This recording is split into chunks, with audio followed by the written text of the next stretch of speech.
কৃষকদের জন্য খুবই খুশির খবর। কৃষকদের ব্যাংক অ্যাকাউন্টে হঠাৎ টাকা ক্রেডিট হওয়া শুরু হয়েছে।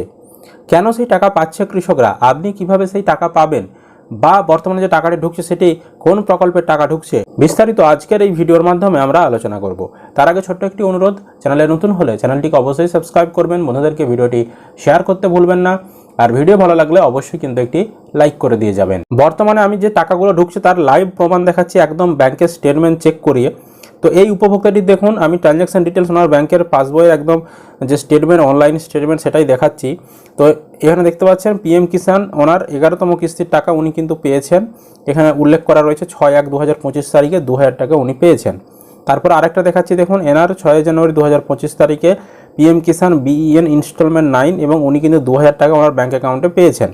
তো এখানে দেখতে পাচ্ছেন পিএম কিষাণ লেখা রয়েছে, মানে এটা পিএম কিষাণের টাকা, প্রধানমন্ত্রী কিষাণ সম্মান নিধি প্রকল্পের টাকা উনি পেয়েছেন। তো হঠাৎ করে 6 জানুয়ারি কেন এনারা টাকা পাচ্ছেন? কারণ পিএম কিষাণের টাকা তো এখনও ছাড়েনি, পিএম কিষাণের টাকা ছাড়ার এখন সময় হয়নি।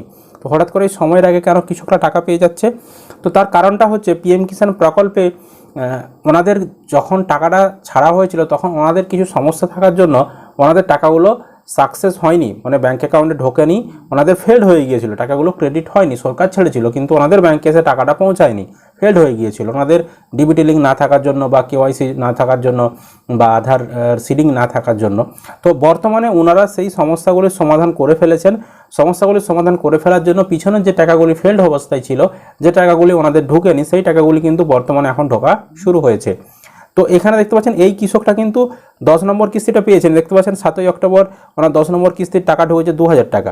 তার মানে লাস্ট যে টাকাটা ওনাকে ছেড়েছিল 5ই অক্টোবর, যে টাকাটা ছাড়া হয়েছিল সেই টাকাটা ওনার 7ই অক্টোবর ঢুকেছিল, লাস্ট টাকাটা উনি পেয়েছিলেন। কিন্তু তার আগে যখন টাকাটা ছেড়েছিল তখন উনি টাকাটা 9 নম্বর কিস্তির পাননি। তো বর্তমানে এখন সেই টাকাগুলো উনি কিন্তু পেয়ে যাচ্ছেন। আর এই উপভোক্তাদের ক্ষেত্রেও 11তম কিস্তির টাকাটা ওনার ফেল্ড হয়েছিল, 11তম কিস্তির টাকাটি বর্তমানে কিন্তু উনি ওনার ব্যাঙ্ক অ্যাকাউন্টে পেয়ে গেলেন। তো এইভাবে আপনাদের যদি কোনো টাকা পিছনের কিস্তি বাকি থেকে থাকে, বাকি বলতে যদি ফেল্ড হয়ে থাকে, টাকাটা ঢোকেনি, আপনার ফেল্ড লেখা রয়েছে, যদি স্ট্যাটাস চেক করে দেখেন, তাহলে সেই ফেল্ড লেখাগুলোর টাকাগুলোই বর্তমানে ঢুকছে। তবে অবশ্যই কিন্তু আপনার আগে সমস্যাগুলোর সমাধান করতে হবে। আপনার ফেল্ড হয়েছিল, আপনি কোনো সমস্যার সমাধান করবেননি, তাহলে কিন্তু ঢুকবে না। আপনার কী কারণে ফেল্ড হয়েছিল সেটা আপনাকে স্ট্যাটাস চেক করে বুঝতে হবে। ডিবিটি লিঙ্ক নেই, না আধার লিঙ্ক নেই, না আধার সিডিং নেই, কোনটার জন্য আপনার হয়েছিল, সেই সমস্যাটা সমাধান করে দিলেই আপনার কিন্তু টাকাটা ঢুকে যাবে।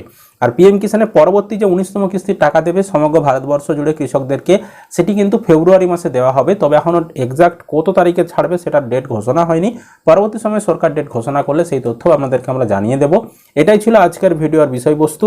আশা করি আপনারা ভিডিওটা বুঝতে পেরেছেন। ভিডিও ভালো লাগলে অবশ্যই লাইক করবেন, বন্ধুদেরকে ভিডিওটি শেয়ার করতে ভুলবেন না। চ্যানেলে নতুন হলে চ্যানেলটিকে অবশ্যই সাবস্ক্রাইব করে রাখবেন।